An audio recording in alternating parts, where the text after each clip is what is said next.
Voilà, il nous manque plus que Monsieur Jacobson qui est au fond de la salle, je le vois.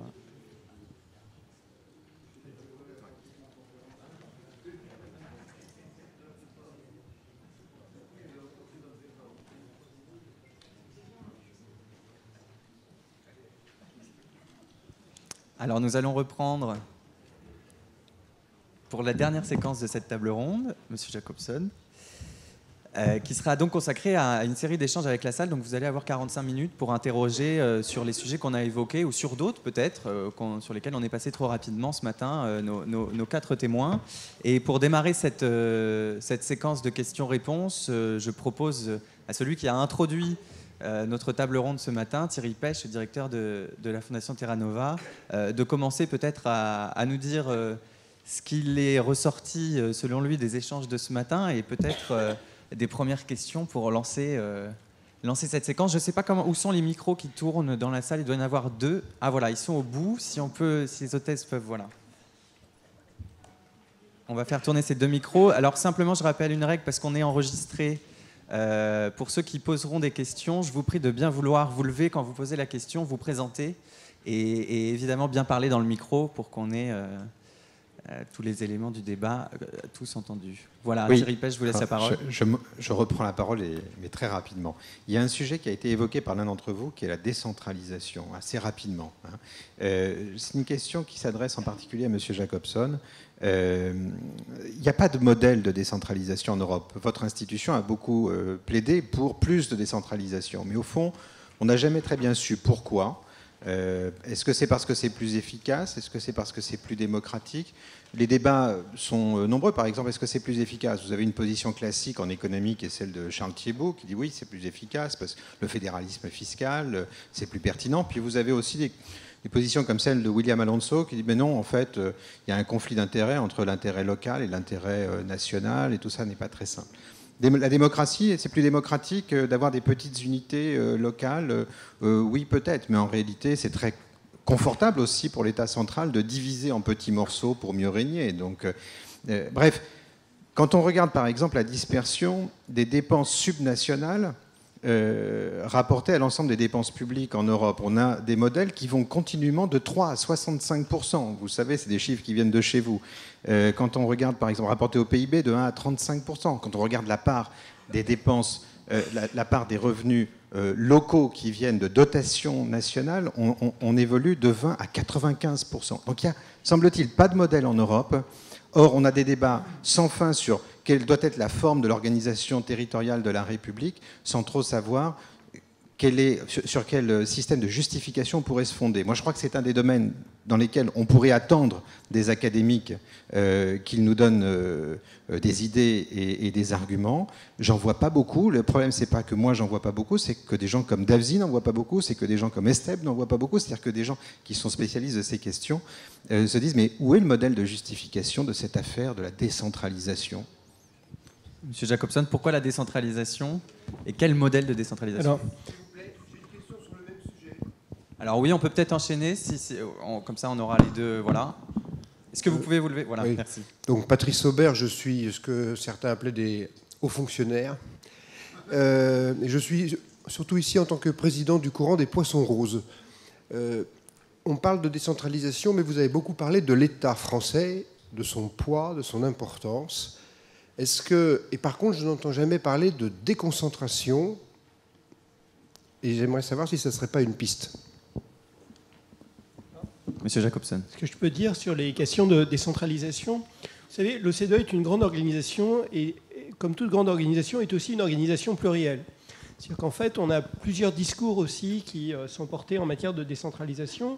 Vous avez l'étude France qui a été publiée récemment par notre département des affaires économiques qui donnait quelques éléments sur l'articulation territoriale. On a un comité des politiques publiques territoriales où les équivalents de la DATAR, ou enfin l'ex-DATAR se réunissent régulièrement.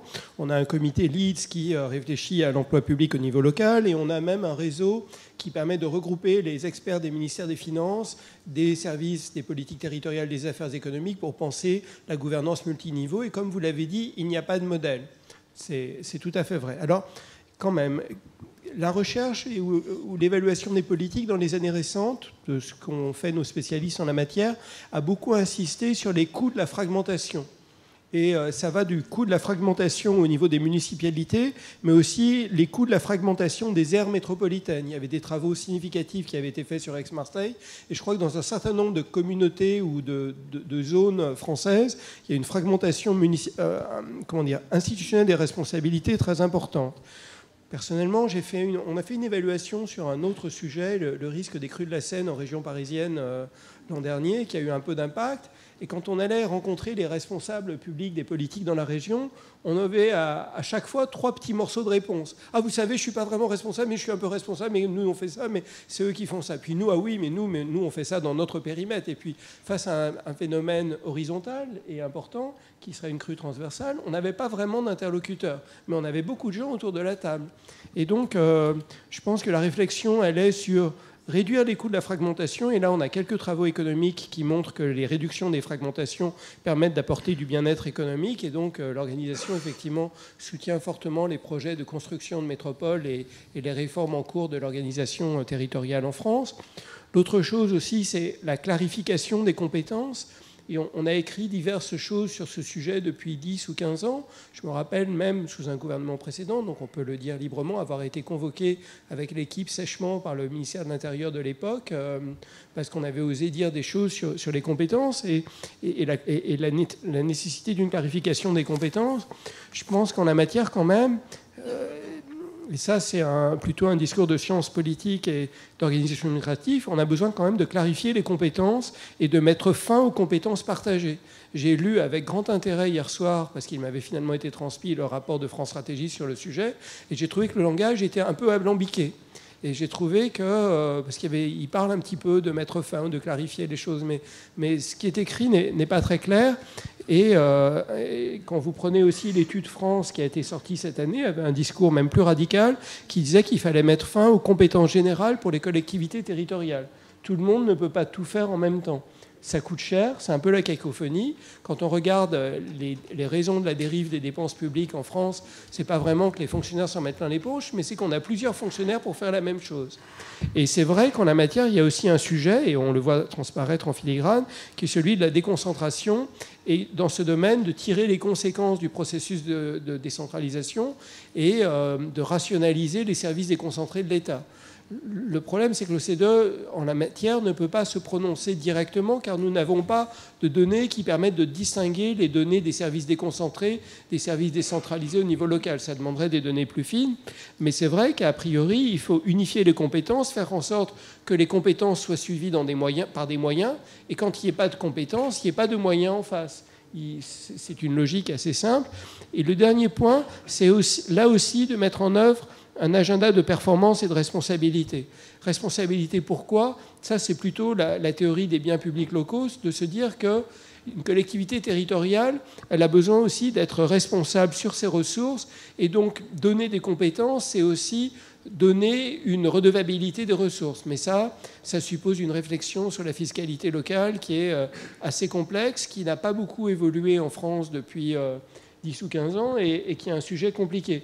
Mais je pense qu'il faudrait absolument lier le discours sur la compétence, les moyens, au discours sur la responsabilité fiscale ou sur la performance. Quand vous regardez le cas de l'Australie, qui est tout à fait intéressant, les États australiens n'ont aucune compétence pour lever des ressources. Mais on est quand même dans une fédération. Tout se fait par des transferts de l'État central, mais ces transferts sont conditionnels à de la performance, et la performance, elle est mesurée par un comité externe, qui est une espèce qu'on appelle le COAG, le comité of Australian Governments, qui réunit des experts de l'État central et des États, et qui essaye de mesurer ce que font chacun des États avec l'argent, au sens de État, c'est-à-dire régions en Australie, avec l'argent que leur donne l'État central. Et on pourrait aussi imaginer en France de développer à terme des éléments comme ceci. Ça a peut-être moins de sens par rapport aux missions des régions, mais ça pourrait tout à fait en avoir par rapport à tout ce qui sont les missions éducatives et d'action sociale des départements ou des communes. Je vais m'arrêter là. Alors, avant de faire réagir peut-être sur cette question de la décentralisation, je crois qu'on avait une autre... voilà. Oui, sur le même thème. Je vous en prie, on va vous apporter un micro. Oui, Je ne suis pas tout à fait d'accord avec ce qu'ont dit mes précédents intervenants. Je me rappelle que dans les années 81, lorsque les socialistes sont venus au pouvoir, il y a eu toute une réforme, justement, du pouvoir central par rapport au pouvoir périphérique. On n'était plus dans le cadre de la déconcentration. Déconcentration, c'est pas une répartition de pouvoir, hein. Par contre, il y a tout au cours entre 81 et 87, il y a eu toute une répartition des pouvoirs. C'était d'abord une décentralisation technique, il y a eu une décentralisation juridique, et il y a eu et puis il y a eu la décentralisation politique. Il y en a même plusieurs. Il y en a eu deux. 82 et je crois 87 après. Donc on ne peut pas vraiment dire qu'il y a du point de vue théorique. Maintenant, la pratique, c'est peut-être autre chose. Il y a un mélange, c'est certain. Mais du point de vue théorique, pour comprendre, il faut bien partir de base, de piliers. Et donc, les décentralisations, on peut les reconnaître en les classant et en analysant, en se posant la question de savoir qu'est-ce qu'on décentralise, quels sont les pouvoirs qu'on retienne au niveau central et quels sont les pouvoirs que l'on donne aux acteurs locaux, aux collectivités locales. Voilà, merci. Oui, toujours sur le thème de la... Non, alors peut-être juste, je voudrais faire réagir... Oui, allez-y, monsieur. Bonjour, Klaus Vogt. Je suis citoyenne de France et de l'Europe. Alors, pourquoi je dis l'Europe? Parce que, aussi bien ici en France que dans d'autres pays de l'Europe, bon, on n'est pas accordé les législations, surtout fiscales. Moi, je suis en retraite et j'ai été amené à faire des déclarations, bien qu'ils ont maintenant numérisé. Je ne peux pas faire numériser entièrement parce que je dois remplir encore des documents papier imposés en France et on ne m'a pas averti à temps que je dois aussi payer en Allemagne des impôts. Il y a 5 ans après qu'il y a une législation européenne qui a été faite, que j'ignorais, on m'a dit que je dois payer des impôts en Allemagne en tant que retraité, avec des retards et de l'argent en supplément, etc. En France, on nous a remboursé. Moi, j'ai bravement déclaré le papier, là, mais en France, on m'a accordé 3 années sur les 5 années seulement de remboursement. Alors, quelle est la part dans la numérisation, si c'est numérisé déjà, la part d'erreur qui est faite par les usagers, mais dans ce cas-là, ce n'est pas les usagers, c'est même les administrations françaises, administration européenne, et etc., dans la subsidiarité. Voilà, merci. Alors peut-être sur cette question, l'erreur, comment on remarque l'erreur dans des systèmes informatisés numériques, Daniel Kaplan? Les ordinateurs se trompent jamais, et donc on ne la remarque pas. Non, c'est un des grands défis, effectivement, de l'informatisation de ces grands systèmes, c'est effectivement de gérer l'exception, le problème, etc. Et en général, ça n'est pas pensé dans les dispositifs. Et je parlais tout à l'heure de la réduction ou de la disparition d'un certain nombre de dispositifs de médiation. C'est, par exemple, ce type de choses qu'elles rendent infiniment difficiles à traiter. Là encore, c'est vrai aussi dans les entreprises. Hein. Combien d'entre nous avons vécu un problème de facturation erronée, de mauvaise attribution de telle ou telle information, et comme « Ah oui, mais j'y peux rien, c'est l'ordinateur on ne peut pas faire grand-chose là-dessus ». C'est un véritable défi. J'ai malheureusement pas de solution pour vous là-dessus. Simplement, vraiment, je suis sérieux sur cette question de la médiation. Le défi associé à la numérisation, et notamment à la numérisation des canaux de relations, mais aussi à l'informatisation des processus, c'est de réinventer, c'est d'ailleurs un sujet aussi de déconcentration et de décentralisation, c'est de réinventer les formes de proximité. C'est clair que les formes de proximité où chaque administration avait à la fois sa fonction de conception, de production et de distribution sur le territoire, ça marche plus. Et puis au fond, on la regrette un peu, sauf quand on repense à parler dans les giaphones, prenez votre ticket, etc. C'était on vivait rarement une expérience formidable quand même au guichet. Faut s'en souvenir. Mais est-ce que, du coup, rarement, je n'ai pas dit que ça n'existait pas, mais bon, est-ce que, du coup, on pourrait essayer de retravailler tous ensemble, et pourquoi pas avec des services privés qui ont les mêmes problèmes, hein. Les banques se posent la même question de leur présence territoriale, je ne parle pas de la poste, etc. Des fonctions de médiation qui ne sont pas juste des fonctions de médiation jusqu'au moment où ils arrêteront de nous embêter parce qu'ils feront ça sur l'ordinateur et on les aura formés. C'est des fonctions de médiation pour prendre en compte des situations de vraies personnes face à des vrais problèmes administratifs ou une mauvaise compréhension, etc., etc. Est-ce que travailler sur cette fonction-là, la reconnaître? Aujourd'hui, les médiateurs, c'est des petits boulots en attendant qu'ils fassent un vrai travail, quoi. Mais la reconnaître, qu'il y a une mobilité professionnelle, une progression professionnelle, de très bons médiateurs, multiservices, etc., c'est un vrai défi. Et c'est la seule manière, au fond, dont on pourra régler ça. Parce qu'on ne peut pas programmer le traitement des erreurs imprévisibles. Donc voilà, j'en profite sur les questions de décentralisation pour faire un signal. Bien sûr, il faut répartir les compétences, etc. Il faut clarifier tout ça. Mais on ne peut jamais le faire parfaitement, évidemment. Ce n'est pas possible que ça ne se recoupe pas. On peut aussi faire de la collaboration. Moi, le contre-exemple que je connais assez bien, c'est l'éducation, avec cette situation complètement folle aujourd'hui, des territoires appelés simplement à faire de l'équipement et à ne surtout pas se préoccuper d'éducation, de contenu d'éducation, de pédagogie, etc. Donc, on n'a pas le droit de se parler de ça.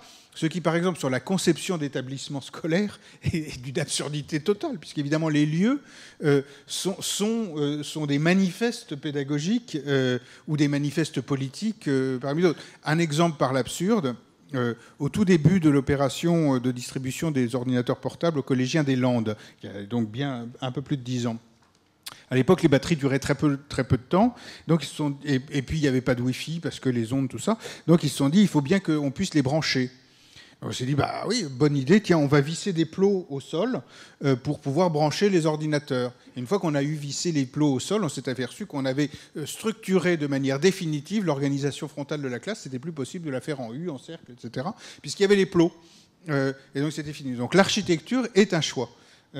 Et donc les formes de non-coopération aujourd'hui entre rectorat, inspection, machin, truc, et les communes, les communautés de communes, les départements, les régions, sont juste dramatiques.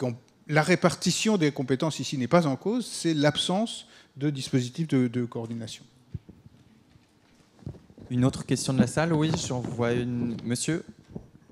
Et puis on ira vers vous. Oui, bonjour, Étienne Butzbach, chargé de mission par la Ligue de l'enseignement et les associations complémentaires de l'école pour l'organisation de la Conférence nationale de l'éducation. 3 remarques très rapidement. La première, je suis un peu, pas étonné, mais je trouve qu'on a insuffisamment insisté sur le fait que la crise de l'action publique, et en particulier la dévalorisation de l'action publique ces 30 dernières années, avec des inflexions depuis 2008 et la crise financière, le retour finalement de l'État et de l'action publique. Et je crois que ça a fortement marqué les esprits. Vous avez évoqué la question de la confiance à redonner, y compris aux agents de l'action publique. Je crois que c'est un élément essentiel. Toujours dans cette remarque sur l'analyse, je rejoins tout à fait Daniel Kaplan pour penser qu'un des problèmes essentiels aujourd'hui, c'est le risque, à la fois l'opportunité et le risque qu'il y a à travers notamment le numérique, que se constituent des communautés non pas citoyennes mais de l'entre-soi, et que s'il n'y a pas effectivement quelque part du sens redonné à l'action collective, ça pose un vrai problème. Deuxième remarque, c'est je trouve que la table ronde était assez illustratrice de ce propos. Aujourd'hui, on a tous les ingrédients pour définir ce que devrait être l'action publique de demain.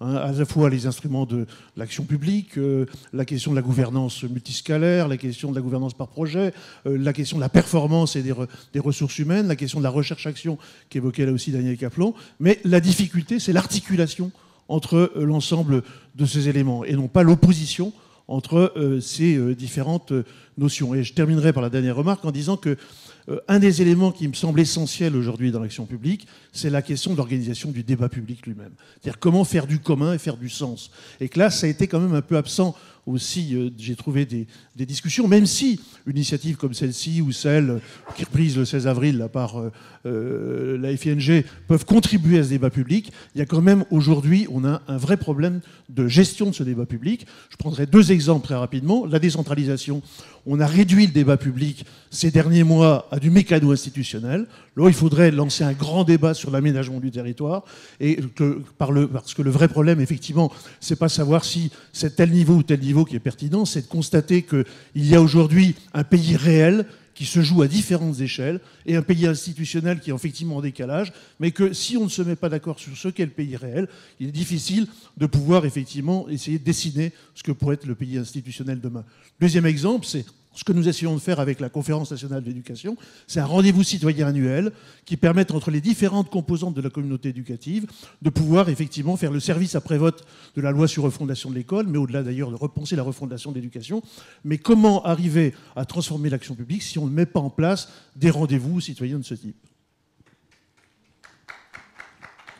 Est-ce qu'un de nos invités souhaite réagir peut-être avant de... 2 points. Il me semble que le monde digital offre aussi des opportunités significatives pour organiser des débats publics, qu'on en tire en partie, mais qu'on pourrait continuer. Mais encore faut-il le faire en imposant aussi des règles à l'administration. Quand on voit dans un certain nombre de pays, un texte réglementaire au Canada ne peut pas aboutir sur le bureau du Conseil des ministres pour une décision s'il n'y a pas eu consultation. Et la consultation, ça veut dire que le texte a été en ligne, publiquement, pour tout le monde, que tous les commentaires doivent être produits. Ça ne veut pas dire que tous les lobbies ou tous les commentaires vont être intégrés, mais que l'État et l'administration ou le ministère chef de file a obligation de construire une synthèse des résultats de la consultation et comment il y a été répondu. Et donc, ce n'est pas uniquement un débat public, on se fait plaisir, on lance des idées partout, on fait des propositions, les gens réagissent, et on a obligation de faire une synthèse des commentaires et comment on y a répondu, pourquoi, et pourquoi pas le cas échéant. L'autre chose aussi sur laquelle je voulais réagir, c'était sur notre collègue allemand. En fait, c'est un sujet sur lequel on a aussi travaillé, et c'est vrai que quand on dit « ah oui, j'ai cru comprendre, vous disiez c'est un cas marginal », ou les gens qui sortent du système. Pour moi, dans un univers européen, on n'est plus dans un cadre marginal où on a combien d'étrangers qui vivent dans nos frontières, que ce soit des pays européens ou d'autres pays du monde, et combien de Français qui habitent à l'étranger. Il se trouve qu'on a traité de ces questions dans une analyse des relations entre l'Estonie et la Finlande, car chaque année, à peu près 10% de la main-d'œuvre estonienne va travailler en Finlande chaque année. Et l'Estonie est entièrement informatisée, ils pourraient tout faire en ligne depuis chez eux. Et la Finlande, c'est un peu comme la France, c'est partiellement informatisé. C'est-à-dire chaque grosse administration a son bloc, et puis il faut des morceaux de papier ici ou là. C'est-à-dire que les gens ne peuvent pas s'en sortir si, in fine, ils ne vont pas localement déposer un papier, signer un truc, alors qu'en Estonie, on pourrait tout faire électroniquement. Et quand on fait ce travail, on s'aperçoit qu'en Europe, aujourd'hui, en théorie, il existe une règle européenne pour tout. Les gens de Bruxelles ont réfléchi à tout. Il y a des cadres européens pour ces échanges, mais c'est des cadres qui sont prévus pour des exceptions. C'est-à-dire que c'est lourd, ça se fait dans un cadre papier, c'est pas forcément très rapide et c'est pas forcément très friendly pour les citoyens.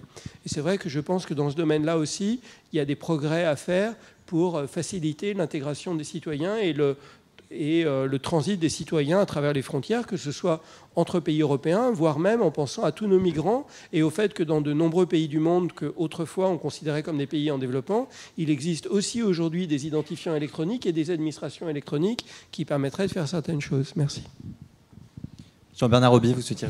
Oui, toujours autour de l'idée ou de la question, quelles sont les théories mobilisables pour analyser les évolutions de l'action publique face auxquelles nous sommes. Juste 2 points rapidement. Le premier concerne la crise. Quelqu'un a fait allusion à la crise et naturellement, une des questions que nous avons été amenés à nous poser, c'est est-ce que les changements dans l'action publique, dans les modes de l'action publique induits par la crise doivent interpeller quelque chose dans notre réflexion sur l'action publique, etc.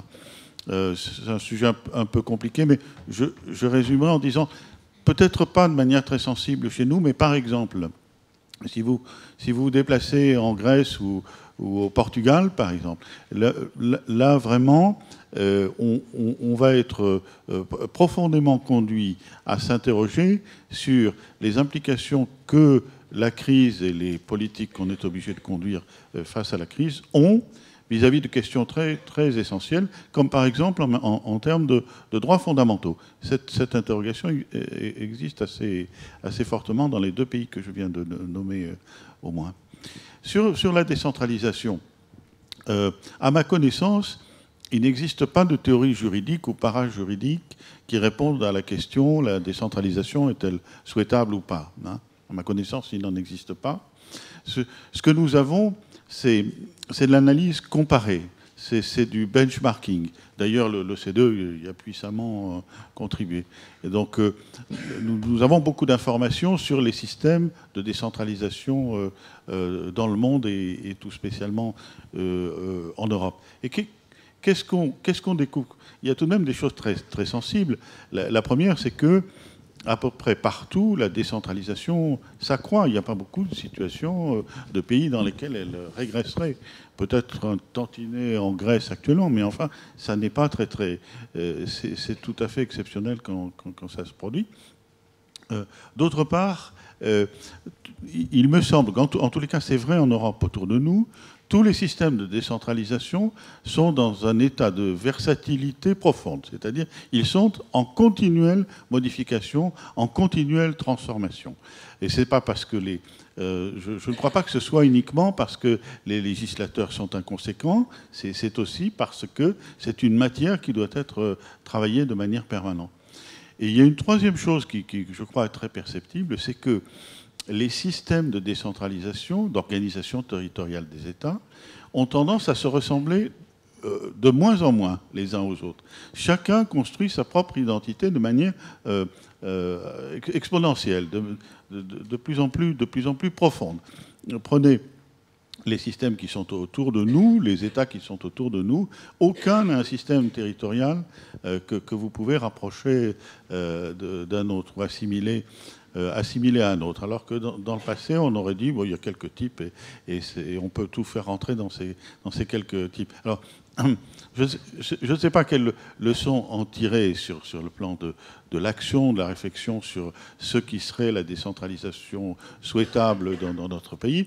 C'est au moins une leçon de relativisme et d'acceptation du caractère authentiquement et profondément politique du dossier. Si je me laisse aller, je vais vous dire que je trouve la question de la décentralisation depuis quelque temps un peu trop totalement investie par la perspective d'austérité budgétaire et financière. Avant, peut-être Pauline Ravinet, ce serait intéressant d'avoir... Alors, une question sur le même thème d'abord. Oui. Et sur le thème du numérique.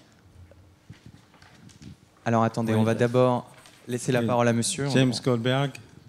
Je suis franco-américain, professeur de médecine, biologie moléculaire et éducation.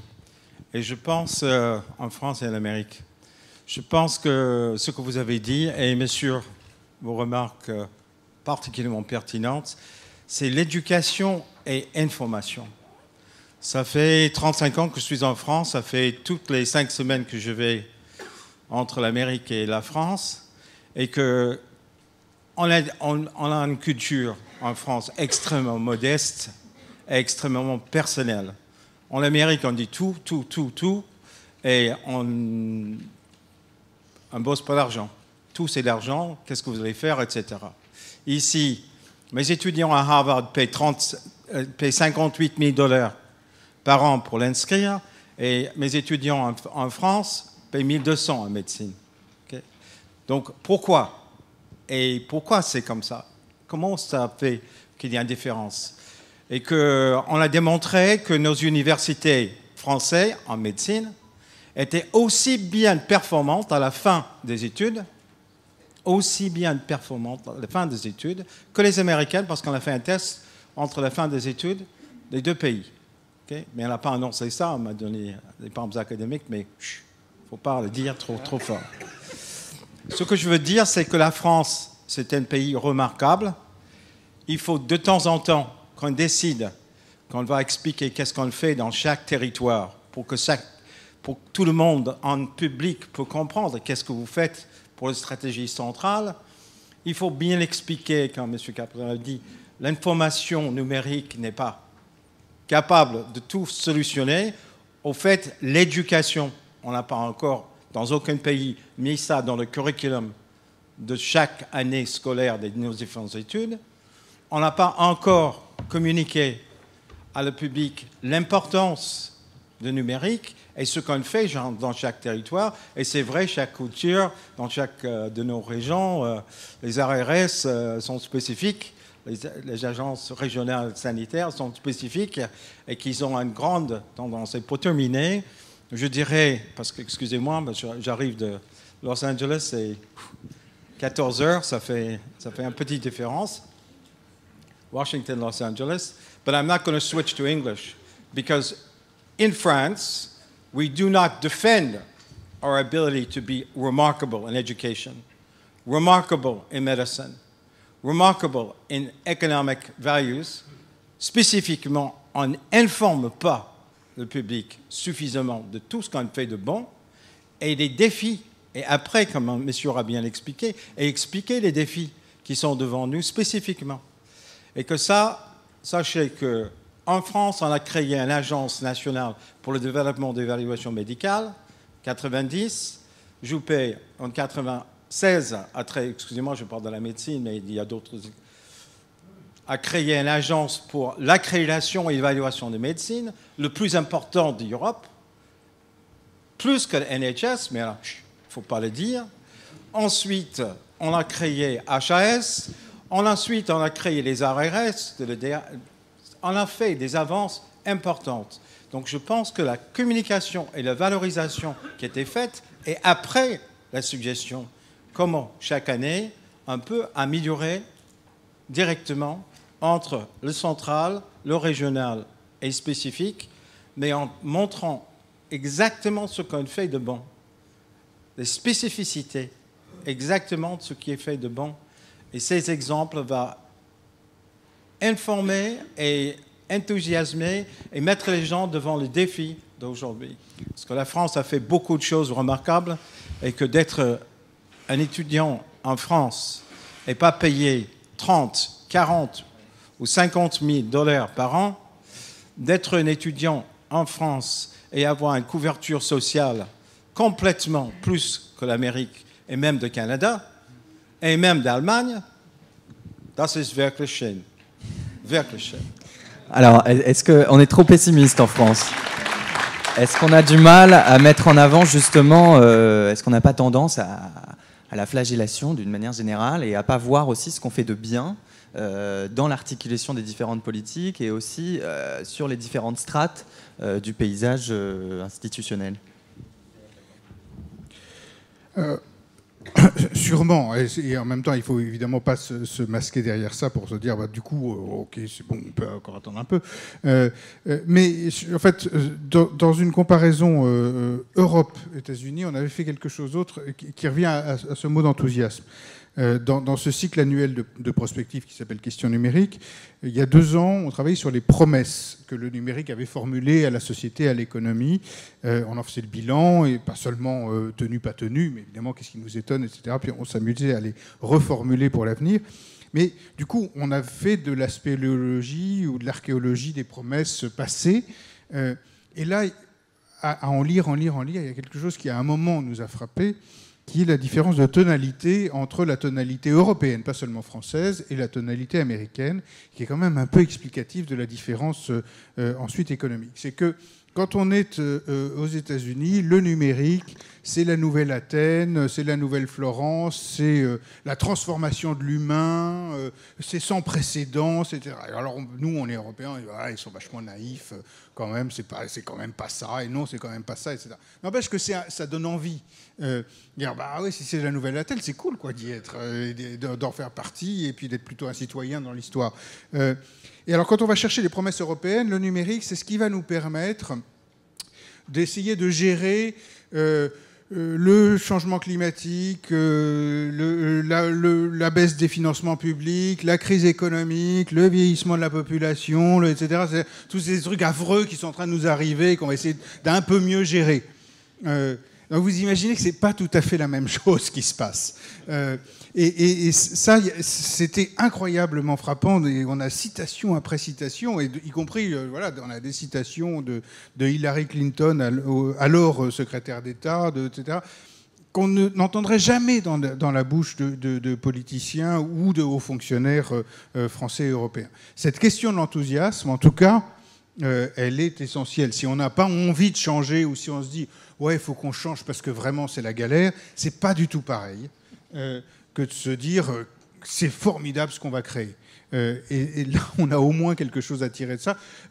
Que je trouve chez les entrepreneurs et chez les jeunes entrepreneurs d'aujourd'hui. À nouveau, quand ils viennent en disant « on va changer le monde, on est trois », au fond, il faut se retenir de dire « oh, t'es pas le premier ». Non, c'est « ouais, allez, on y va ». Et au fond, bon, après, ça marchera ou pas, mais parfois, des fois, ça marche en plus. Oui, toujours sur le numérique. Jacques Bichot, Université Lyon 3, économiste. Nous avons un problème qu'il faut quand même soulever en France sur les grands systèmes informatiques de l'administration. On a vu le logiciel Louvois pour les armées, on a vu le RSI qui est toujours pas résolu et qui est un problème assez inquiétant pour le monde des indépendants. On a vu également, je prendrai un exemple au niveau des tribunaux. Chaque fois que je discute avec des collègues magistrats, ils nous disent « mais les logiciels que nous avons, c'est épouvantable. On est même obligé d'acheter les codes papier tellement les logiciels qui nous servent en la matière sont nuls. » Bon, donc, je prends que ces trois exemples, mais nous avons un vrai problème de conception de logiciels, et notamment de logiciels de grande taille, au niveau de notre administration. Alors, je donne un tout petit élément de réponse, mais il y en aura certainement bien d'autres. Ce petit élément de réponse, je le tiens d'une PME de construction de logiciels qui travaille pour une partie appréciable, peut-être 50% à peu près de son activité, avec des administrations. Et eux, leur spécialité, c'est quand ils vont avoir à préparer un logiciel, d'aller questionner tous les utilisateurs, enfin un échantillon d'utilisateurs du logiciel pour savoir qu'est-ce qu'il doit y avoir effectivement dans le logiciel en question pour que ceux qui vont l'utiliser soient à l'aise avec le logiciel en question. Et lorsqu'ils se présentent à une administration avec cette philosophie, ben, généralement ils tombent sur des interlocuteurs qui ouvrent des grands yeux parce que dans leur idée, ceux qui devaient construire le cahier des charges et prendre donc les décisions importantes en la matière, eh bien c'était une demi-douzaine de personnes dans le haut de l'organigramme, tout à fait le haut de l'organigramme. Donc voilà peut-être un petit élément de réponse, mais il doit y en avoir bien d'autres. Et quand même, si on ne réussit pas en France à faire des gros logiciels qui marchent pour nos administrations, il y a un petit problème. Pour réagir à cette question, et peut-être à la précédente aussi, on va commencer par M. Jacobson, oui. D'une chose, la situation est certes pas toujours brillante en matière de gros logiciels en France, mais vous savez, il y a d'autres pays qui se sont aussi brûlés les ailes avec des questions de logiciels et d'informatisation. Au Royaume-Uni, ils avaient mis en l'air, je crois, plus d'1 milliard de livres sterling dans l'informatisation du NHS. Ça a été une grosse failure. Et pour Barack Obama, la réforme de la santé, les sites internet, etc., ça a failli leur coûter cher aussi. Donc informatiser quand on travaille sur une population, un espace urbain et métropolitain de 60 millions d'habitants, c'est pas forcément facile. Ceci dit, vous avez tout à fait raison sur ce que l'on appelle la construction du business case, du user focus, et le fait de, comme on dit en anglais, think small, penser small par rapport aux grandes architectures intégrées qui vont aussi souvent avec les grands offreurs d'informations et de technologies, car il s'agit de profit et il s'agit d'une industrie. Et donc l'idée de faire appel à des logiciels open source, d'obliger l'administration à réfléchir autrement, demander à tester toutes les choses qui sont mises aux citoyens avec les ministres, que les ministres passent personnellement un peu du temps à essayer de voir eux-mêmes s'ils y arrivent ou pas. Souvent, c'est assez instructif, parce que ça les oblige à changer d'avis. C'est ce qu'a fait Francis Maud au Royaume-Uni. Concrètement, il voulait se coltiner les trucs. Je pense que ça permet de faire autrement. Sur ce que disait notre interlocuteur, qu'on ne fait pas toujours bien savoir, je trouve effectivement quand l'Angleterre a merveilleusement vendu ce qu'ils avaient fait avec le NICE, et c'est vrai qu'en France, on a des instances d'évaluation tout à fait équivalentes et de bonne qualité, qui ne sont pas toujours aussi bien vendues dans le discours politique au niveau international. Et sur le problème plus général de la perte de confiance, je pense que ce qu'il s'agit malgré tout, c'est de donner l'impression et la capacité dans le discours que l'État est capable de maîtriser les défis du futur. Et d'autre part, que le politique peut faire des promesses, mais que ces promesses, il les tiendra, il sera capable de les mettre en œuvre. Ce qui veut aussi dire que l'agenda des promesses, il faut parfois le tester ou le confronter à l'évaluation ex ante, à la réalité, pour ne pas promettre n'importe quoi. Car quand on promet n'importe quoi et qu'ensuite on délivre qu'à moitié, alors là, effectivement, le paysage politique se délite, les extrêmes en profitent et le débat public a tendance à exploser. Donc il y a aussi une responsabilité des politiques quand on fait des promesses pour ne pas promettre n'importe quoi. Et ça va sur un échantillon assez large de l'éventail et des promesses politiques qui ont pu être effectuées en France depuis 10 ou 15 ans. Un autre point aussi sur le niveau international, il est quand même malheureux et on n'en est pas vraiment sorti que le poids des efforts de modernisation soit toujours porté sur la contrainte extérieure ou l'austérité imposée. En fait, globalement, l'Europe n'a pas imposé grand-chose en France jusqu'à maintenant.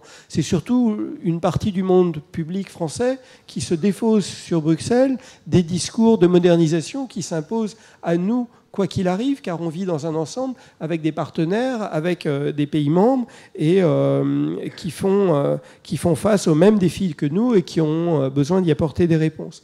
Et le dernier point sur la décentralisation, c'est vrai que nous n'avons pas de discours, il s'agit clairement d'un choix de préférences locales. Et en tant qu'économiste, on peut se dire que refléter des préférences locales, c'est générer du bien-être quand même, parce qu'on permet de délivrer aux agents et aux citoyens ce qu'ils veulent. Et c'est vrai aussi que dans les sociétés modernes, il y a une hétérogénéité plus forte des préférences locales qu'il ne pouvait y en avoir dans le passé. Donc ça peut faire sens. L'autre approche que peuvent donner les économistes aussi ici, c'est un peu ma formation, c'est de réfléchir par rapport aux économies d'échelle dans la production de services locaux. Il est logique, par exemple, toute une série de services fonctionne bien avec des unités de 40 à 50 000 personnes, que ce soit, je crois, le traitement d'ordures ou même un hôpital local. Et on peut se poser des questions à ce moment-là du dimensionnement de l'offre de services publics local par rapport à l'économie d'échelle optimale par rapport à laquelle ce service devrait être délivré. Et c'est vrai aussi, si on prend le cas de la santé, je connaissais bien, il est logique de penser qu'un CHU, ça doit servir X millions de personnes, car il y a des équipements lourds qu'on ne peut pas forcément dupliquer partout. Et ceci étant posé, après, toutes les créativités de l'initiative locale et de la façon dont les agents et les communautés veulent s'organiser et vivre ensemble sont effectivement tout à fait possibles. Voilà. Alors je vous propose, avant de prendre une dernière série de questions, donner la parole à Daniel Kaplan sur la construction des logiciels. Et on prendra ensuite plusieurs questions d'affilée auxquelles on pourra répondre. Je peux dire, effectivement, il n'y a pas que la France qui s'est plantée sur des grands projets informatiques. Il n'y a pas que les administrations non plus. L'histoire des logiciels de gestion intégrés dans les entreprises est quand même aussi un grand cimetière des éléphants et une grande histoire d'inadéquation de certaines procédures aux attentes et aux besoins des acteurs de terrain. Cela dit, il y a des réussites pas forcément publiques, mais dont on pourrait s'inspirer. Et je me permets de penser que le système informatique d'Amazon, qui n'est qu'un système informatique quasiment, est infiniment plus complexe que Louvois, par exemple. Et il fonctionne assez bien, mais il fonctionne parce que ce n'est pas un grand système. C'est une collection de microsystèmes qui ont été délibérément, de manière stratégique, c'est écrit, considérés chacun comme un service. Donc le catalogue, la commande, tous les systèmes internes sont des services qui doivent fonctionner, qui doivent dire ce qu'ils attendent des autres et ce qu'ils sont capables de fournir aux autres. Alors la conséquence de ça, et on va y revenir, c'est qu'évidemment, chacun peut être mis en concurrence avec un service extérieur à l'entreprise. Mais ce système est une combinaison de services qui ont chacun leur logique, qui sont relativement petits, prenables, maîtrisables par un groupe d'acteurs qui connaît son métier et qui ensuite travaillent en permanence. Et le rôle de l'entreprise, et on parlait d'articulation tout à l'heure, c'est de travailler l'articulation de ces différents modules. Donc si au lieu de se dire il faut réinventer la manière de gérer les grands projets. On a inventé la manière de gérer la France, les grands projets informatiques, avec des méthodes Meurice. Ça prenait une étagère entière, les méthodes Meurice. C'était des bonnes méthodes, d'une certaine manière. Voilà, donc on est compétent là-dessus. C'est juste que le grand projet est probablement aujourd'hui une erreur. C'est le problème. Et c'est pour ça qu'effectivement, il n'y a par exemple pas de dossier médical personnel qui ait fonctionné nulle part dans le monde, à ma connaissance. Et les Français ont plutôt cramé moins d'argent que pas mal d'autres pays là-dessus. Donc c'est un succès, on a cramé moins d'argent. Alors, quand même, une chose que ça dit derrière, il y a aussi de prendre en compte les utilisateurs, etc. Mais une chose que ça dit, le cas d'Amazon et le cas du dossier médical personnel aussi, ou partagé, ou tout ça, c'est qu'un grand système est aussi un système politique. L'informatisation encode des relations économiques, des relations de pouvoir, des relations hiérarchiques, des manières de fonctionner, etc. Et on ne peut pas faire comme s'il ne fallait pas le discuter. Hein. Pourquoi c'est compliqué le dossier médical personnel partagé? Pourquoi on change de mots tout le temps, etc. Parce que la question ici, c'est celle du pouvoir des médecins, c'est celle du pouvoir de contrôle sur les médecins, d'une médecine ceci ou cela, des mutuelles, de tout ça. Ce n'est pas une question technique. Louvois peut-être. Mais pour le reste, c'est pas, en tout cas, ça n'est pas qu'une question technique. Il va falloir aussi qu'on apprenne à discuter des projets informatiques comme de projets politiques dans un certain nombre de cas, ce qu'ils sont bien souvent. La politique, si l'information c'est du pouvoir, tout ce qui déplace de l'information déplace du pouvoir. Merci. Oui. Alors, une série de questions. On en avait une ici, monsieur, et là-bas. Alors, allez-y. Je vous propose de commencer, monsieur. Oui, j'ai un avantage sur les autres, c'est que j'ai un micro. Voilà. Jean-François Laval de la Ligue des droits de l'homme, groupe développement durable, ce qui n'a aucun rapport avec l'observation que je vais faire d'ailleurs, qui est plutôt mon expérience d'administrateur d'éducation nationale retraité, quoi, fonctionnaire moyen supérieur pour développer la nomenclature, élu local, ancien élu local, et c'est sur la compétence scolaire d'une manière générale et la répartition de l'administration de l'éducation nationale. Je suis aussi étudiant en sciences administratives depuis 45 ans, et les collectivités locales. Bon, on a pu voir dans les dernières élections locales que la question scolaire ou parascolaire a été décisive, c'était le mercredi, etc. Mais dans les élections départementales qui viennent se passer, c'était une question aussi intéressante. Elle était dans le département de l'Essonne où j'habite. Il y a eu une discussion entre le président sortant, qui a effectivement été sorti, et le président qui pense à être entrant, mais qui n'a pas été choisi pour être président par ses majorités, sur les dépenses, les économies à faire. Les économies à faire, en grattant, finalement, ça s'est trouvé sur 8 millions. 8 millions sur un budget d'1 milliard, c'est assez intéressant. Ces 8 millions, finalement, ça se trouvait être les dépenses concernant les collèges, qui n'étaient pas le maintien de la structure, mais qui étaient principalement des projets, des programmes sur la 6e, la 5e, la 4e, la 3e. Les collégiens, les collégiens sont pris en charge, étaient pris en charge par le département de l'Essonne sur les questions de transport, les choix d'accès au restaurant, c'est aussi une cantine scolaire. Le problème des voyages scolaires, etc. S'il vous plaît, il nous reste vraiment 10 minutes. Est-ce que vous pouvez en venir à Ça la veut question ? dire que pour ces 8 millions apparaît tellement un choix politique, et je suis désolé, les choix politiques en matière c'est apparaît, ça ressemble quand même à des débats droite-gauche sur ces questions de ce qui est de la compétence scolaire ou parascolaire, etc. Alors, on va garder cette question sur les compétences scolaires. On va enchaîner tout de suite. Oui. Donc, Simeon Jean-Luc, président de Simeon Technologies, on développe des technologies pour l'aérospatiale. Et nous sommes toi, et nous allons contribuer à changer le monde. Voilà.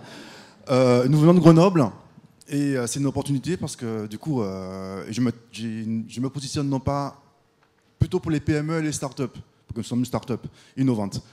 Je voudrais qu'on me renseigne sur la compétitivité de la fonction publique. Parce qu'on demande aux entreprises, aux startups d'être compétitives, de ne pas nous exiler, notamment aux États-Unis et à Silicon Valley, par exemple. Et la fonction publique, c'est vrai qu'il y a des fonctionnaires hautement qualifiés. Moi, je fais la différence avec qualification et compétences. Parce que pour mon exemple propre, notre start-up, on a réussi à être référencé à l'Agence spatiale européenne avec nos propres moyens. C'est beaucoup de boulot. Donc, il y a 2 ans de travail avant la création de la start-up. Et on est confronté à des organismes publics qui, selon moi, ne font pas leur travail. Et ça, c'est inadmissible. Des organismes qui n'ont pas d'obligation de résultats. Et je voudrais avoir votre opinion par rapport à vos projets de réforme concernant ce volet. il faudrait plus il y a un manque je suis content que M. Daniel Kaplan soit là, parce que bon, c'est lui qui représente un peu le mieux, apparemment, le monde de l'entrepreneuriat. Donc il en manque un petit peu. Mais comment vous voyez ça? Parce qu'il suffit de peu de choses, en fait, pour qu'une entreprise réussisse et donc crée de l'emploi. Moi, je suis sollicité par des étudiants qui veulent faire des stages dans ma start-up.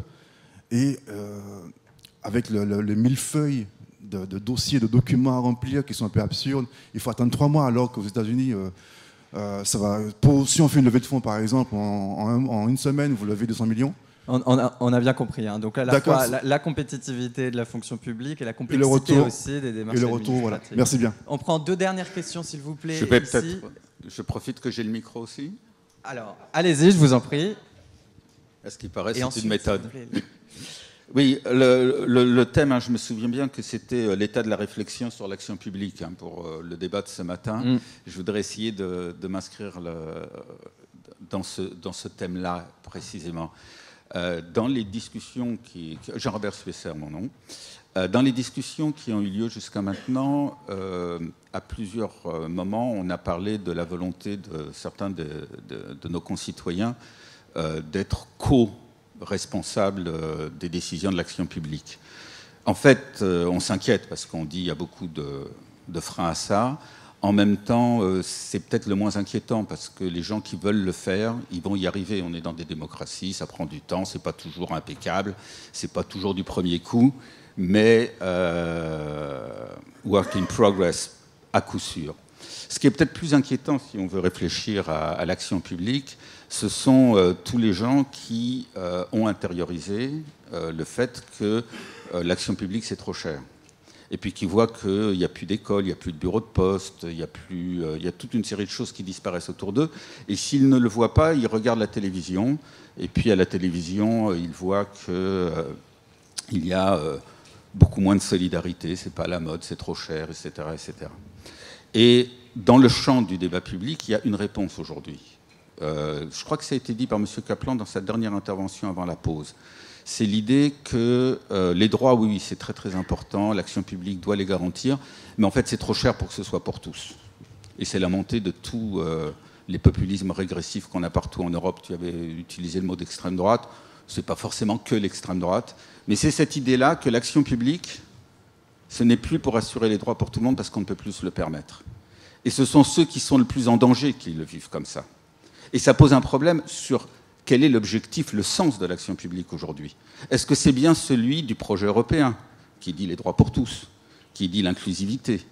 Et si c'est oui, c'est comment, dans le travail qui va être fait, et dans la réflexion qu'on a, et dans le débat politique, on va bien expliquer que tout ce dont nous parle M. Jacobson, c'est bien dans un cadre politique extrêmement précis, qui est beaucoup plus vivant dans d'autres pays que les pays européens.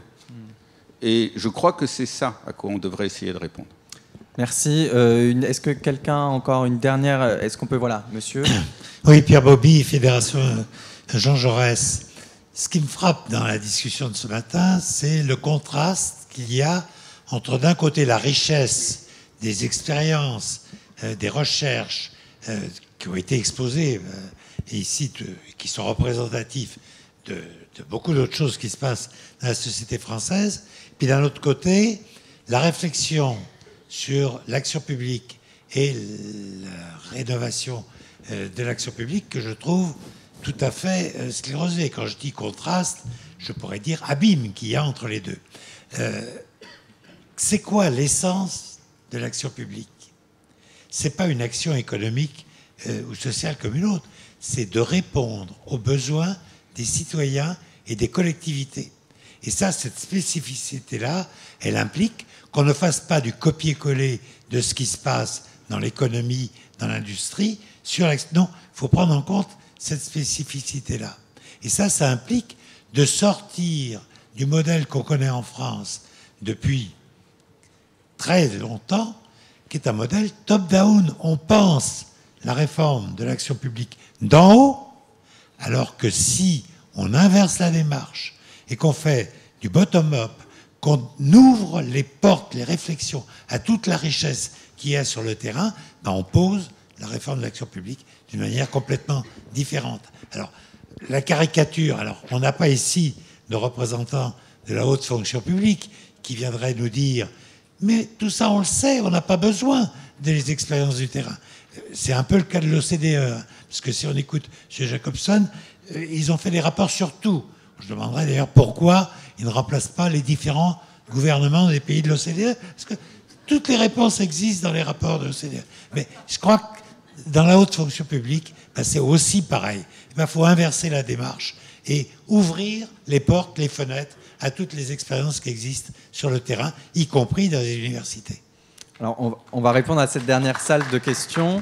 Peut-être plus particulièrement sur les deux dernières, hein, parce que je vous rappelle qu'on a des tables rondes cet après-midi. On va aborder aussi les questions d'articulation des politiques publiques, de revue des missions, quand on parlait de la compétence scolaire ou de la simplification des démarches et de la compétitivité de la fonction publique. Là, ce matin, on est vraiment sur l'état de la réflexion sur l'action publique, et c'est pour ça que j'aimerais peut-être davantage qu'on puisse réagir sur ces deux dernières questions, sur la pensée de l'action publique comme une réponse à des besoins spécifiques, et sur peut-être l'idée, effectivement, que l'action publique trop chère s'est ancrée dans nos esprits comme étant une limite en soi de la chose publique. Monsieur Jacobson, vous étiez directement visé par notre dernière question. Je crois que c'est intéressant qu'on vous entende. Alors, je pense que quand même il faut rester dans le contexte qui est celui que la France a traversé, mais sans forcément s'en apercevoir, qui est celui de l'après-crise, parce qu'en fait, les effets de la crise ont été beaucoup moins violents en France qu'ailleurs, et quand on regarde l'érosion de la confiance, par exemple, en 2012, en France, elle ne s'était pas trop érodée, alors qu'elle s'était beaucoup plus érodée ailleurs, mais en revanche, la sortie de l'après-crise est beaucoup plus difficile en France, qui est beaucoup plus longue, la croissance ne repart pas vraiment, et les questions structurelles se posent. Et je pense que dans ce domaine, ce que je peux juste dire, ayant été à l'OCDE maintenant depuis un certain nombre d'années, c'est que ça a permis quand même de redéfinir la réflexion publique au sein même d'une organisation comme l'OCDE, qui participe aux débats internationaux, de reconnaître le fait que le rôle de la gouvernance publique ou des États avait un rôle, et de rééquilibrer en interne, dans notre organisation aussi, les différents termes et composantes des équations intellectuelles. On a ce qu'on appelle une espèce de re-engineering mental de l'OCDE, la nouvelle approche des défis économiques, qui essaye maintenant de recentrer le débat sur la croissance économique.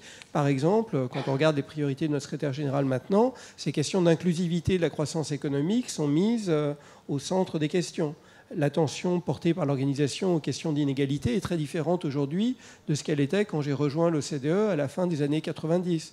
Et donc, il y a quand même une prise de conscience, et des organisations essayent d'écouter et de s'adapter. Et je pense que les travaux sur la confiance, c'est juste c'est un verre optique qui permet de regarder ce qui se passe dans la société. Ça fait partie aussi de cet effort de rénovation et de restructuration de ce que l'on fait. Après, quant à l'abondance des rapports et de ce que l'on peut produire, c'est vrai qu'on travaille avec beaucoup de pays, avec beaucoup plus de pays aujourd'hui que quand j'ai rejoint l'OCDE. Quand j'ai rejoint l'OCDE, on travaillait à peine avec 25-30 pays. Maintenant, c'est plutôt 40, 45, 50. J'étais la semaine dernière, vendredi, au Maroc. Et au Maroc, on est en train de lancer des grandes réformes de décentralisation de l'administration. On est aussi en train d'informatiser. Il faut penser que les questions de gouvernance publique qui se posent aujourd'hui dans des pays comme la France se posent aussi dans toute une série de pays à revenus intermédiaires. Et après, quand on me parle d'austérité en France, j'ai toujours un peu du mal. Je revenais sur mes graphiques, là, j'ai peut-être un petit peu étroit d'esprit, mais quand on parle de la décentralisation et de la dépense publique locale, sur 15 ou 20 ans, on a quand même pris 3 à 3,5 points de PIB pour les dépenses propres des collectivités locales. Avons-nous, pour ces 70 milliards d'euros investis chaque année dans le monde local, un retour sur investissement? C'est la question qu'on peut se poser. C'est ce que je disais au début, qui peut sembler un peu étroit. En avons-nous pour notre argent, mais au sens d'un retour sur... en termes d'investissement et de bien-être public et collectif, si on raisonne en termes d'économie du bien-être, de ce qui a été avancé par Stiglitz et Fitoussi, par exemple. Moi, la réponse, je pose la question, je ne suis pas tout à fait certain des termes de la réponse, et c'est sûr que dans un contexte où on a une croissance très faible, c'est forcément... ça veut dire que la recherche de solutions ne sera pas forcément facile. Voilà, c'est tout ce que je peux dire. Merci. Merci. Pauline Ravinet, pour conclure cette matinée et répondre à ces dernières questions. Alors, il y a énormément de choses qui ont été dites. Il y en a beaucoup sur le numérique, par exemple, auquel je ne suis pas du tout capable d'apporter quoi que ce soit. Je voudrais juste dire un petit peu, moi, ce que j'ai entendu des questionnements généraux sur toute cette problématique du débat public. En fait, et il me semble qu'il y a 3 choses qui revenaient beaucoup là, à la fois dans notre débat et puis là, dans la séance de questions avec la salle. La première chose, c'est sur la question de la politisation, repolitisation du débat public, au-delà des débats autour de questions qui sont apparemment extrêmement techniques. C'est pas parce que les défis auxquels l'action publique de demain doit faire face peuvent être parfois des défis qui s'expriment de façon extrêmement technique, c'est pas pour autant qu'ils ne sont pas politiques. C'était très bien dit par monsieur Kaplan. Ce qui nous renvoie évidemment à la question du sens qu'on évoquait tout à l'heure, qui est la question fondamentale ou à l'essence de l'action publique. C'est quoi l'action publique? Alors c'est effectivement la réponse aux demandes des citoyens et des collectivités, mais encore plus fondamentalement, c'est une des façons dont une société se pense elle-même, fait des choix et se projette dans l'avenir. L'avenir, il est dans la notion même d'action publique. Qu'est-ce que c'est? Comment une société se voit? Comment est-ce qu'elle définit ses choix? Selon quelles procédures? Avec quels objectifs? Et comment est-ce qu'avec ça, elle se projette dans l'avenir? Le deuxième point sur le débat public, on va dire sa tonalité, son registre. Ce qui me frappe beaucoup, c'est une tension, quelque chose de très, très tendu, de très ambivalent sur le rapport à l'action publique, puisque j'ai entendu beaucoup de choses sur la dévalorisation, la perte de confiance, la crise de l'action publique. Et moi, ce qui me frappe dans le débat public, c'est sans doute plutôt une forme de tension entre le fait qu'on considère que l'action publique, l'appareil administratif, très souvent, est considéré comme cher, lourd, inefficace, anachronique, en retard. Et en même temps, il y a cette tension avec quelque chose qui reste là, extrêmement présent, qui est une figure de l'État qui reste quand même empreinte d'une certaine grandeur. Et on le voit aussi très souvent, cette idée de la responsabilité. Très vite, quand on est face à un gros choc, à un problème, que fait l'État? Que peut faire l'État? Est-ce que c'est la faute de l'État? Comment l'État peut répondre à ces défis? On compte sur l'État pour répondre à tous ces défis. Et donc, il y a aussi cette tension entre, peut-être dans la culture politique française, c'était évoqué, j'en sais rien. Est-ce que c'est quoi notre culture politique? Est-ce que c'est effectivement de dire qu'on est médiocre, de se flageller? Est-ce que c'est tout ça? Oui, mais en même temps, on nous dit aussi tout le temps que c'est cette forme d'attachement très profond à un modèle social français. C'est un peu les deux. Donc je pense qu'il y a quelque chose de très ambivalent que peut-être du côté de la recherche, il faudrait essayer d'analyser. Qu'est-ce que cette ambivalence nous dit sur l'action publique? Et puis dans la question de l'action, de savoir comment est-ce qu'on rebondit sur cette ambivalence pour faire avancer les choses. Et la dernière question sur le débat, c'est sur la méthode. Qu'est-ce que c'est? Est-ce que engager, stimuler le débat public, est-ce que c'est une politique publique en soi? Comment est-ce qu'on fait? D'accord, il y a la question du débat public. Qui est responsable d'engager, d'animer, de stimuler le débat public? Un débat public, évidemment, on l'a entendu, on veut tous qu'il soit critique, créatif, enthousiaste. Bon, d'accord, c'est formidable. Alors, qui le fait? D'accord. Est-ce que c'est l'État, dans le sens les hauts fonctionnaires? Est-ce que c'est la communauté éducative et universitaire? Mais après, il y a aussi beaucoup d'acteurs dont on n'a pas énormément parlé. Les partis politiques, par exemple. On peut penser également à toute forme d'organisation professionnelle, syndicale. On n'a pas beaucoup parlé du rôle des médias, mais c'est aussi une question pour les acteurs médiatiques. Voilà, donc la question c'est le débat public, c'est quoi? Et s'il y a une politique du débat public, et si c'est ça une des choses sur lesquelles l'action publique de demain doit avancer, comment est-ce qu'on crée des moyens? Comment est-ce qu'on crée des moyens pour engager le débat, des formats, des plateformes? Voilà, ça c'est sans doute le travail de cette institution stratégie. Merci. Voilà. Sur Bernard Roby, pour conclusion. Toujours autour de la question qu'est-ce que nous pouvons bien apporter à la réflexion. D'abord, en ce qui concerne le caractère compétitif de la fonction publique, je dirais simplement ceci. les analyses de management public ont exploré le sujet un peu par toutes sortes de bouts. Donc, on sait quel genre de procédé on peut utiliser pour faire en sorte que la fonction publique soit un peu plus compétitive qu'elle ne l'est naturellement. Le mot-clé étant certainement l'évaluation. C'est à la fois l'évaluation des politiques et l'évaluation des personnes. Sur ces deux terrains, nous ne sommes probablement pas encore tout à fait excellents. Évaluation des politiques publiques, on en a parlé tout à l'heure. Évaluation des personnes, alors nous faisons des va-et-vient, une sorte de valse-hésitation sur l'évaluation des hauts fonctionnaires, les primes au mérite, etc. Il y a sans doute mieux à faire.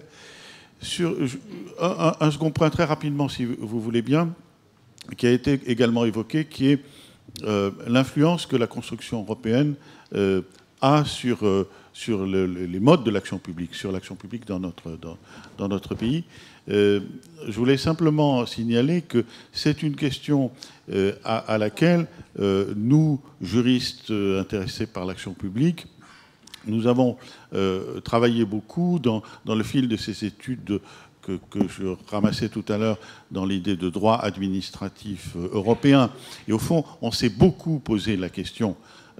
À une époque, elle était devenue politique aussi, d'ailleurs, Service public Europe. Nous sommes beaucoup posé la question de savoir dans quelle mesure la construction européenne transforme profondément les modalités de notre action publique. Et en fin de compte, la conclusion à laquelle, dans l'ensemble, nous avons tendance à aboutir, c'est mais pas tant que ça, pas tant que ça finalement. Si, il y a des zones particulières qui ont été puissamment affectées.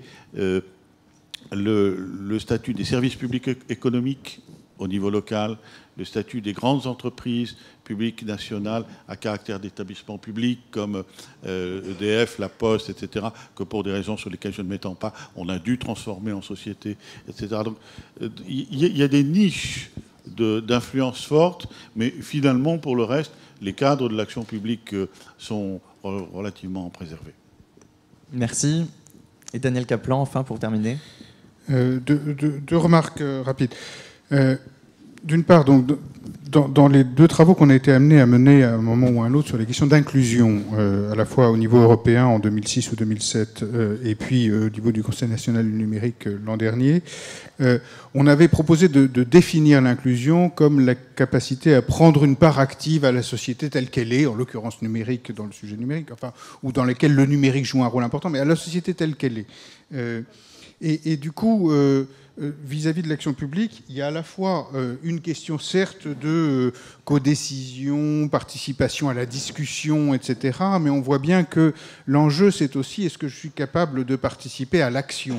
Est-ce que j'ai la possibilité de faire changer un bout de ma vie, un bout de mon environnement ? Il y a une coproduction à des plus petits niveaux qui est plus accessible justement à pas mal de monde. Et si on arrive à fédérer des petits niveaux pour que ça devienne grand, en plus ça peut vraiment changer des choses de manière assez importante. Donc c'est important aussi de faire attention à ce que le quelque chose ne soit pas seulement vous pouvez venir causer dans un truc puis après on va décider. De temps en temps c'est comme ça que ça doit se passer. Hein. On finit la grande concertation sur la loi numérique du Conseil national du numérique et bon voilà il y a des milliers d'interventions puis à un moment le gouvernement va prendre ses responsabilités. C'est important aussi.